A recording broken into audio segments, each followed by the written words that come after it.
Welcome back to episode 2 of The Lovable Loser, or as my dad would say, welcome back, Lovable Loser, really enjoy our video. Yeah, I don't do well with improv, clearly.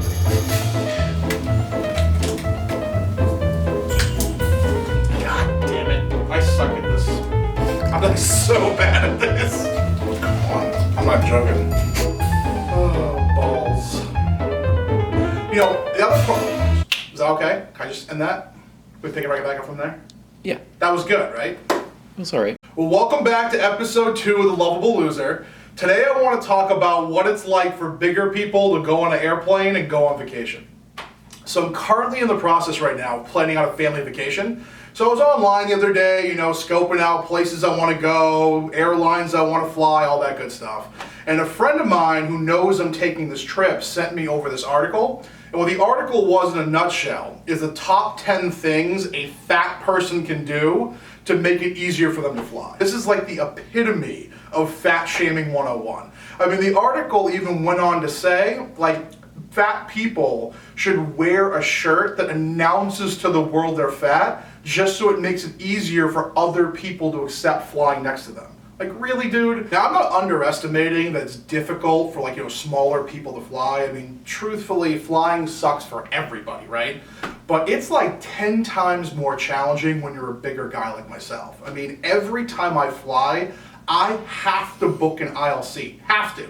I've actually passed up cheaper airfare, more convenient flights, just to ensure I have an aisle seat. And the reason being is a really friendly flight attendant one time taught me there's this magical little button located under the armrest that gets it to pop up, and that way I can shuffle over a little bit so I'm not crushing the poor person in the middle seat next to me. But I've actually had airlines go as far as asking me to buy a second seat. And I get the line of thinking, but they're not asking me when I'm checking in for the flight. They're asking me after I've already boarded. 300 people staring at you like, hey, what's the holdup? I mean, there's nothing more embarrassing than that. So I was diagnosed with sleep apnea a while back. And for those of you who don't know what that means, I have to sleep with a machine called a CPAP every single night. It's literally this ridiculous Darth Vader looking mask I have to sleep with just to make sure I can breathe properly. And what it made me realize is that I'm so self-conscious of falling asleep in public places. I really am. I can't just plug in my CPAP in an airplane, right? But it's one of those things that you don't want me falling asleep next to you without it, because it would be like sitting next to a chainsaw. I mean, the plane is going to have turbulence just from me snoring. It's crazy. And it's kind of an embarrassing thing that you have to be awake regardless of how long your flight is, just to make sure you're not inconveniencing someone sitting next to you. Now, another thing that big people have to be aware of is that the seat belt in a lot of airlines don't fit properly. They just don't. So you have to ask for this little tool called the seat belt extender. Now, if you don't know what a seat belt extender is, I want you to imagine for a second the emergency protocols they do before you take off, and they use this little seat belt. They do a demonstration of how to buckle it in properly. That's a seatbelt extender. And when you're asking for one right before takeoff, you have 100 people looking in like, what's this guy up to? It's a pretty uncomfortable experience. And flying sucks for everybody, big or small, right? I mean, you're stuffed in a tin can with wings, sitting how many endless hours on a plane. You know some guy inevitably 10 rows in front of you is gonna fart, suffocate the whole plane. I need the jaws of life to get out of my coach seat. Vacationing is just not vacationing when you're a bigger person. I mean, most people think of vacation as like fun in the sun, rest and relaxation. For bigger guy, I'm worried about, hey, what shirt am I gonna wear so you don't see my man boobs in the pool every single time? I mean, it really is crazy. And I think the hard part is for many people to understand is that I hear this all the time. Neil, if you're unhappy with your health, you're unhappy with your weight, just eat better and start working out, right? If it was really that easy, don't you think every single person would be a healthier version of themselves? If I could just wave a magic wand or snap my fingers and be healthier tomorrow, of course I would do that.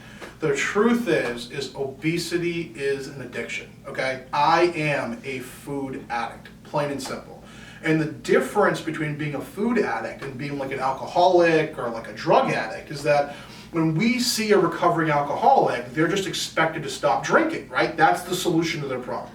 But when you're a food addict, you have to eat every day to survive, right? So what I really need to be doing is still actively partaking in my addiction, but just make healthier choices and scale it back. That's not a realistic thing for many people to do, and that's why it's a problem. So the key takeaway from all this is that it's really not easy for bigger people to board an airplane or go on vacation sometimes. Take it from personal experience. And for anyone out there who's watching this, who's in the same exact boat, the key is do not get disheartened and please do not get discouraged, okay? The way I overcome these feelings, honestly, is I just keep reminding myself, 15 or 30 years from now, when I look back on my life, am I going to want to remember the positive experiences I've created, the memories I've shared, the things I allowed myself to do, or am I going to want to remember the things I didn't allow myself to do because I felt self-conscious or I felt bad about myself? The choice is easy. Always lean on the positive. So the key is you got to start taking steps now. Here's the things I did this last week. I start food journaling every day. I start tracking my Weight Watcher points. I squeeze in 3 workouts. I'm actually going to a Weight Watcher meeting later on today. Make sure you're doing things as well too to keep yourself accountable and keep yourself on track. And I really was overwhelmed too with the positive responses I got from the first video. So please keep sharing your comments. If you have any cool health tips I should be mindful of when I'm on vacation so I don't fall off track, I want to hear them. And I really want to give a great big shout out to Melanie B and MA, who also mentioned that they started their health journey and they kicked ass this past week. Really, really nice job. The question is, who's jumping on board next to change something about yourself for the better? Now's the time. Start doing it. Never settle for anything less than what you deserve. Never forget that. Oh, Joey. I really can't even open. I'm dead serious. Oh, yeah. I'm not lying. You think I was lying? Do you have scissors? Is it scissors for a string cheese? I have no idea what I'm doing. The camera does not love me. Yeah, I was online the other day. I'm scoping out airfare, places I want to visit, airplanes I want to fly. Airplanes I want to fly?